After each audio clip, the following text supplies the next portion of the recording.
Tonight, the Biden administration takes aim at fighting the pandemic. The way to bring the country together is to address the problems we're facing. The new executive orders targeting the coronavirus. Plus, and as the majority changes in the Senate will do business differently. A shift in the balance of power and working a new administration.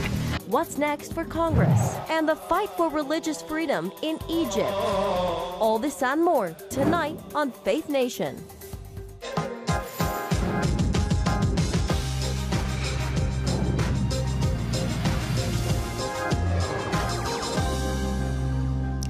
President Biden hits the ground running. Good evening and thanks for joining us. I'm John Jessup. And I'm Jenna Browder. The newly sworn-in president wasting no time putting his agenda to work. President Biden issuing more executive orders today after signing a flurry of them yesterday. Senior Washington correspondent Tara Mergener is here now with tonight's top story. Tara, Biden is jumping right into action in his new role. John and Jenna, Biden started signing orders right after taking the oath of office. Today, continuing to end Trump policies and steer the country in another direction.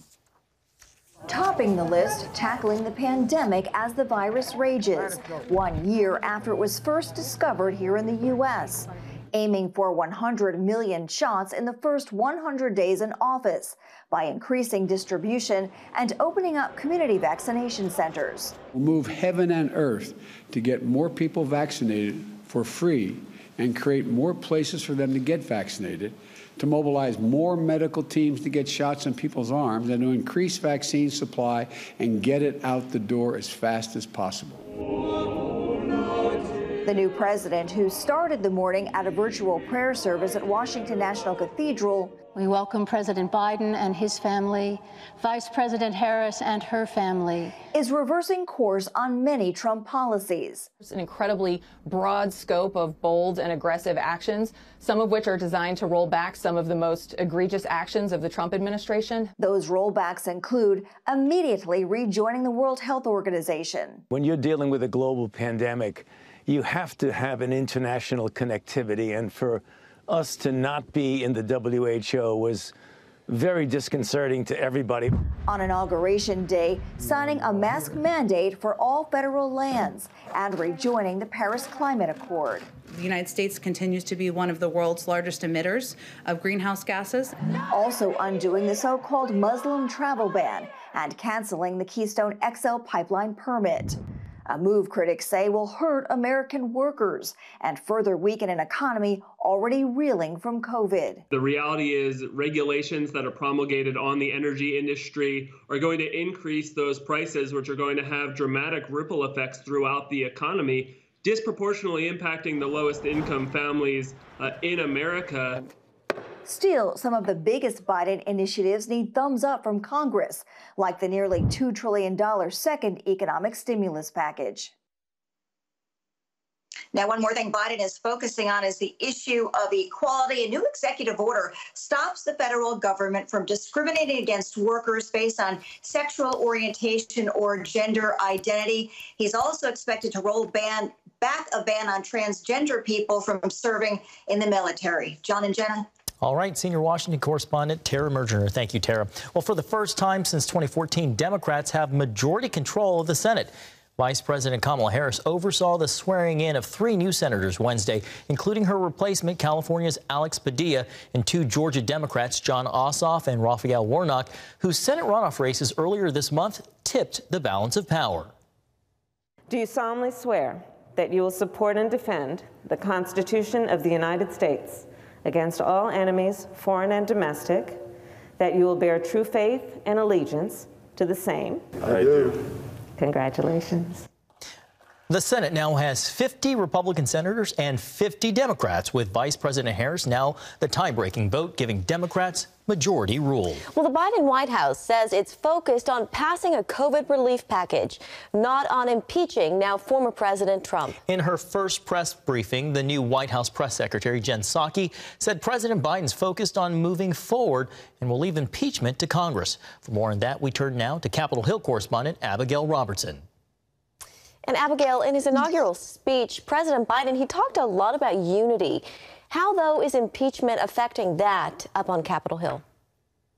Well, Jenna, there are many Republicans arguing that if President Biden and Democrats are serious about uniting the country, moving forward with a Senate impeachment trial is a step in the wrong direction, arguing it will only further divide our country and not unite it. But House Speaker Nancy Pelosi disagrees. Take a look. I don't think it's very unifying to say, oh, let's just forget it and move on. That's not how you unify. Joe Biden said it beautifully. If you're going to unite, you must remember. And we must bring this in. And look, that's our responsibility, to uphold the integrity of the Congress of the United States. You don't say to a president, do whatever you want in the last months of your administration. You're going to get a get out of jail card free. And I just want to point out, President Trump has obviously already left office. So Democrats and a few Republicans' goal in convicting him in a Senate impeachment trial would be not to just remove him from office, but to prevent him from ever running for office again. Very interesting, Abby. Abby, any idea on a timetable for the Senate impeachment trial? Well, the article of impeachment has not been taken over from the House to the Senate. But once that happens, the trial will begin at 1 p.m. the following day, unless it is on a Sunday. And Senate Democrats are still trying to figure out how they're going to balance a trial with voting to confirm some of President Biden's cabinet picks and getting the next coronavirus relief package passed. So, Abigail, we're just, a day into the administration, but so far, is there some optimism from what you're seeing and hearing from Republicans on the Hill when it comes to working with a Democratic president? Well, I think there's some hope from people on both parties that they'll come together and work together on a few things. But now with Democrats in control of the House, Senate, and White House, there's quite a long list of things that they want to push through and a few things that they want to take away. And one of the things to watch is the Hyde Amendment. There's House Democrats already trying to get rid of the Hyde Amendment, which prohibits federal tax dollars from paying for abortion. And this is something that when President Biden was a senator, he supported and was in favor of, but on the campaign trail says he now supports getting rid of it, which House Minority Leader Kevin McCarthy argues would be a mistake. The Hyde Amendment should not just be a Republican issue, it's an American issue. Regardless of where you fall on this position, should taxpayers' money be spent for this? Because you know what? The Hyde Amendment has been agreed to for decades, not just by Republicans, but Republicans and Democrats. I think the individual that's sitting in the White House today had voted for it many times. It'd be interesting if people would change their opinion now. That would seem pretty political to me. Now, the House will likely pass a measure that would do away with the Hyde Amendment, but it would need 60 votes in the Senate. Back to you, John and Jenna. All right, Capitol Hill correspondent Abigail Robertson. Thank you so much, Abby. And joining us now is veteran Washington journalist Ray Suarez. Ray, it's good to have you this evening. Picking up where we left off, where do you see room for President Biden to bring Republicans into the fold and Democrats and have them working together to accomplish anything legislatively? Well, coming right out of the starting gate, it's not looking great. But this is, after all, a long race, a marathon, not a sprint, as the cliche goes. Right out of the swearing in, Joe Biden began signing executive orders and executive actions that erased or reversed years of Trump administration policy. That was done to quickly answer some important Democratic priorities, but also to set the table for moving ahead with new COVID policies. 4,400 Americans died on the same day that Joe Biden and Kamala Harris took the oath of office. So that's job one. The Hyde Amendment is not job one. It's not even close to it. And Joe Biden would tell you that. As far as the two parties playing well together, the signs from the Senate in negotiating the ground rules for a 50-50 Senate with Democrats in control are not really that encouraging. By this point, more cabinet picks should have been seated. We began this morning. Joe Biden began his first full day as president with no members of his cabinet confirmed by the Senate. Not a great sign. And the impeachment, that will be gotten to after some of these more fundamental differences between Chuck Schumer and Mitch McConnell are ironed out, and they aren't yet. Day 2 of the Biden administration, as you just said, Ray, the first full day, and already a lot has happened. Anything you find particularly striking between all of the executive actions or even the White House staging? Well, I think removing the Muslim ban is interesting and long overdue, because it was flawed policy from the beginning. It made sense to get rid of it.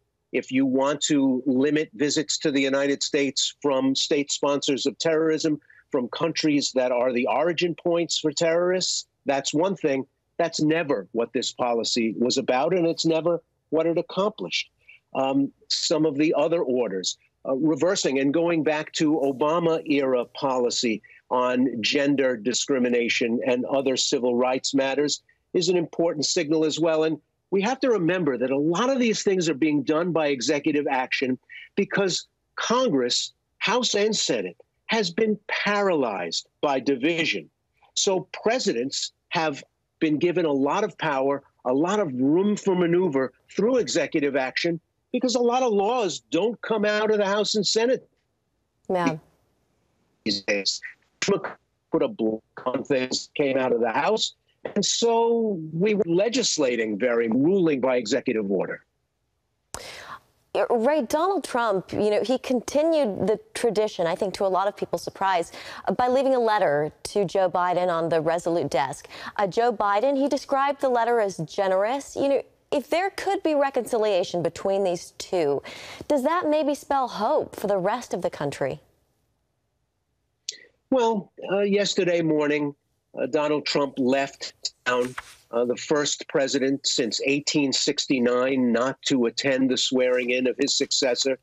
I think that is more significant than any note he might leave behind. Of course, the last president to do it was Andrew Johnson, and he was impeached as well, though not twice like Donald Trump. Donald Trump is not reconciled to the fact that he lost. He didn't even mention Joe Biden's name in his speech at Joint Base Andrews yesterday. So we've got a long way to go before those two men reconcile. I doubt a word has passed between them since the presidential debate. Yeah. All right, Ray Suarez, we have to leave it there this evening. Thank you again for joining us. Have a great night. Thanks, Ray. Good to talk to you. The COVID-19 crisis, the latest after the one-year mark of fighting the virus right here in the United States. Next on Faith Nation.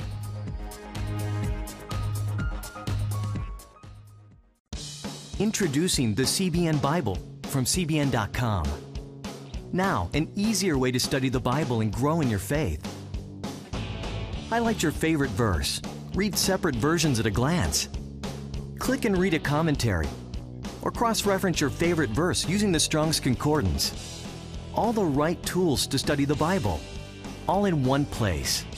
The CBN Bible, available at cbn.com/Bible or the iTunes App Store. This is CBN News Watch.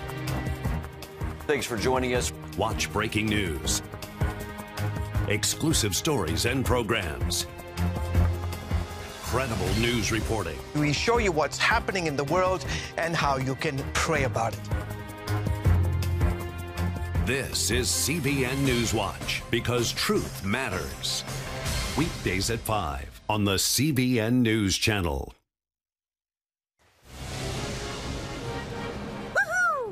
Superbook fans, here's something else you'll love. It's the new Superbook Bible app. It's packed with games, activities, and Superbook episodes that you can watch for free. Oh no! There's trivia, a fun daily devotional, and answers to your Bible questions. Plus, an easy-to-understand Bible the whole family will enjoy. You can even create your own Superbook character. Ta-da! Whoa! The Millsburg Falls man coming. Sorry, pardon me. Sorry, excuse me. Ouch! Are you getting this? Earn super points to win daily prizes too, and so much more. Time to get back to my adventures. See you soon. It's the new Superbook Bible app. Free downloads on iTunes, Google Play, and Amazon. Well, welcome back. This week marks 1 year since the first COVID-19 case was reported right here in the United States. In just 12 months, the virus killed more than 406,000 Americans. And that number continues to climb, even with vaccines on the market. Eric Phillips joins us now with that story. Eric? Jenna, John, as of today, some 24 million Americans have tested positive for the coronavirus. That's about 1 in every 13 Americans. And tonight, a stark reminder that these are not just numbers, but real people. You don't fully understand how a virus can overtake a healthy person and go from health to death in 2 weeks. But Lisa Foster of Oklahoma does, because it happened to her husband, 59-year-old father and coach Barry Foster. In Alabama, 78-year-old nurse Betty Greer Gallagher succumbed to the virus after refusing to retire despite the risk. Her whole theory about life was she was going to train as many young nurses that she possibly could. In hard-hit California, morgues and funeral homes are stretched to their limits. We just can't keep this pace up because we're working 24 hours a day. And so are hospitals. Even now, for patients that arrived at our hospital 1 year later, they would get remdesivir in the same circumstances that patient 1 got it. This as scientists are studying another new strain in California to see if it's behind the major surge in L.A. Nearly 6,500 cases confirmed there yesterday. Work needs to be done in the laboratory to confirm whether or not the vaccine is going to be protective. President Biden vowing to tackle the virus, aiming to get 100 million people vaccinated in his first 100 days in office. Right now, demand is outweighing supply. He says he's going to do everything that he needs to do to make sure we have a successful rollout of the vaccines, get it into people's arms, and get as many people vaccinated as we possibly can. But that may be easier said than done. New York City leaders blame delivery delays and shortages for forcing them to reschedule 22,000 vaccination appointments. And police and fire departments are halting their vaccination schedules. In West Virginia, 25,000 doses never showed up. Now Amazon is offering to help the Biden administration work out the delivery kinks. Meanwhile, some encouraging news tonight. A federal memo shows overall the country is seeing fewer coronavirus cases on a week-to-week basis, indicating that numbers are beginning to level off, although I know it doesn't feel like it. Also, Dr. Anthony Fauci will be representing the U.S. soon at a meeting of the World Health Organization. That comes after President Trump pulled the United States out of the WHO. John and Jenna. All right, Eric Phillips, thank you very much. Christians facing persecution in Egypt. What's being done about it when Faith Nation returns? When I came to Regent University, it's like the world opened up. I felt like I needed to advance my career and go back to school. Regent was a perfect fit for me. The Regent professors are world class. You are equipped. The focus of the faculty is on each individual student, whether it's online or in person. You become a part of Regent's family. You carry with you not just the content and the knowledge, but the confidence to understand that we can be significant in the world. Regent University. Follow your path. Nigerian Christians in Iran are routinely arrested. Catholic Christians continue to suffer. In times of trial and affliction, you need to know the truth. One of the fastest growing Christian populations in the world. Join Wendy Griffith and George Thomas for Christian World News. Young people are the ones who are open to the gospel. Powerful stories of suffering and hope that affect all Christians. Watch Christian World News, Saturday at 5 p.m. Get Protect Your Sleep and discover how to improve the quality of your life. A free DVD or booklet from the Christian Broadcasting Network. If you're not a great sleeper, you can do things to make yourself a great sleeper. If you're already a pretty good sleeper, you can enhance your sleep and be even better. 5 leading experts help remove the obstacles between you and restorative sleep. When you don't get a restful night's sleep, you wake up with an accumulation of stress. Call 1-800-700-7000 or go to cbn.com to get your free DVD or booklet today. Everything you do better with a good night's sleep. You'll discover how food affects your sleep, how to put insomnia to rest, explore effective remedies for sleep apnea, and much more in Protect Your Sleep. Wake up to your best life and get Protect Your Sleep today. Call 1-800-700-7000 or go to cbn.com to get your free DVD or booklet. Israeli Prime Minister Benjamin Netanyahu is calling on President Biden to further strengthen the U.S.-Israel alliance.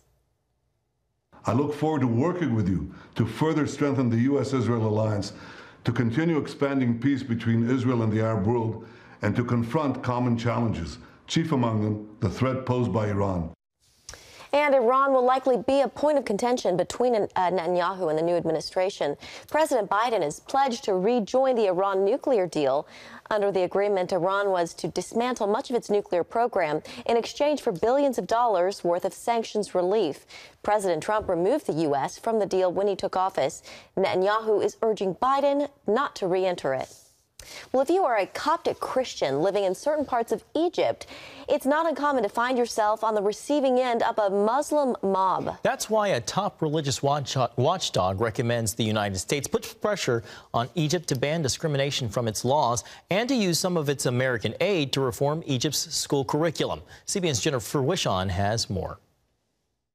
While there have been some improvements for Christians living in Egypt, violence against them at the hands of extremist Muslims is commonplace. And for a look at the latest of what life is like for Christians living in Egypt today, we're joined by Commissioner Nadine Mayenza, who sits on the U.S. Commission for International Religious Freedom. Nadine, it's always a pleasure to see you.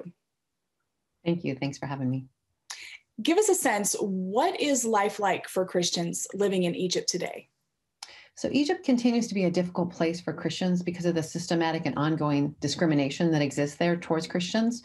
So Christians are 15% of the population, or 16 million, which makes it the largest Christian population in the Middle East. And 95% of them belong to the Orthodox Coptic Christian church, which is why we call them Copts, or a Coptic community. But it's an important part of the Egyptian community.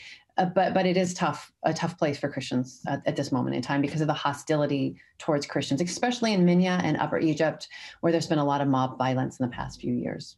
Well, and I see a report from that area, a report of an elderly Christian woman being stripped naked and dragged through the streets by a Muslim mob. What happens when extreme Muslims attack Christians in Egypt? What happens to them? Right. Well, this is part of the problem, is there really is no justice for Christians and for Christian church attacks on Christians or Christian churches. So, for instance, most of the time they use what's called customary reconciliation councils. So when there's violence against a Christian or churches in many of these rural areas, instead of arresting the perpetrators and using the justice system, they usually will call the leader of the village, will call what's called a customary reconciliation council in order to quickly put an end to the tensions.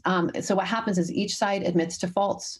Almost universally, the perpetrators are absolved of all responsibility and consequences. And oftentimes the victim even has suffered punishment as well, such as exile from their home or village. Because there's no justice, there's no deterrent, and there's no cost to this violence. So one prominent Egyptian Christian told me that there's no cost to Christian blood in Egypt. Speaking of the Egyptian government, by all accounts, life is slightly better for religious minorities in Egypt under President al-Sisi.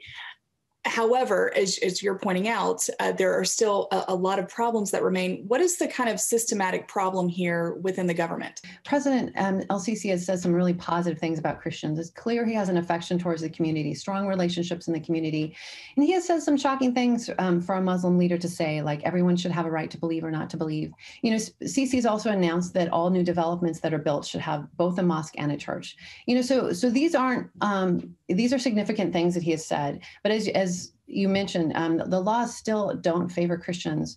You know, there are blasphemy laws that are often used in many of these mob violence situations, or when the government has enforced these blasphemy laws against Christians and other non-Muslims. But I know that you have personally advocated for Rami Kamel, who is a Coptic Christian who is very outspoken about the plight of his people in Egypt. He was arrested more than a year ago and has been detained.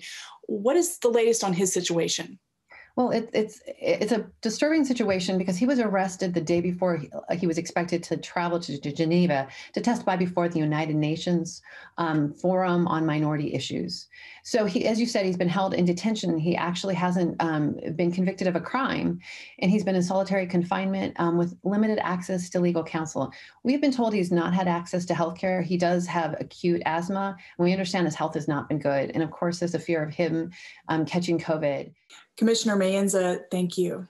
Well, thank you so much for having me. Coming up, how an 8-year-old is giving to those in need during the pandemic and inspiring others to do the same.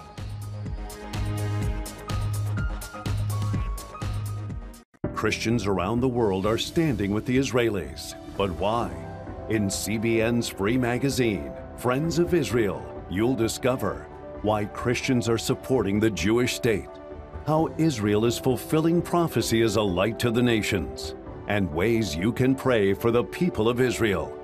Israel needs the support of friends like you. Call now or go to cbn.com to get your free copy of Friends of Israel.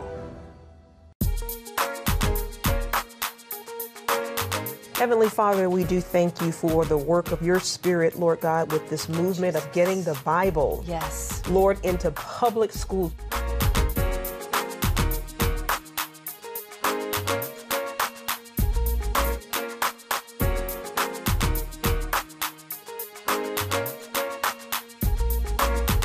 Watch The Prayer Link, Tuesday nights at 6:30. Hey, if you're tired and exhausted all day, you can't think clearly, and you really just need a cup or even a pot of coffee to get through your day, then join me, Dr. Josh Axe, for this new series where I'm going to teach you how to transform your diet and use essential oils and supplements to get a better night's sleep.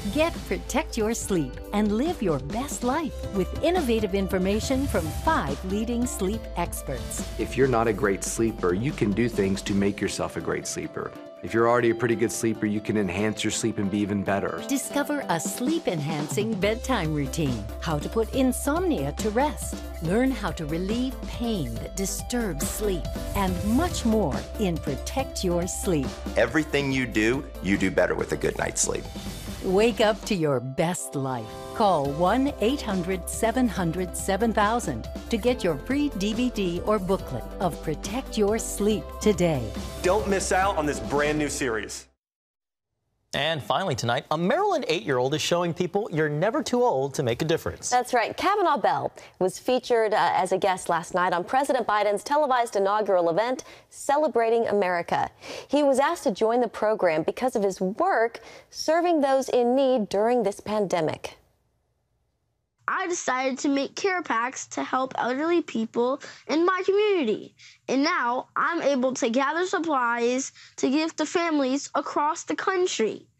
Thanks to the people who pitch in every day to help.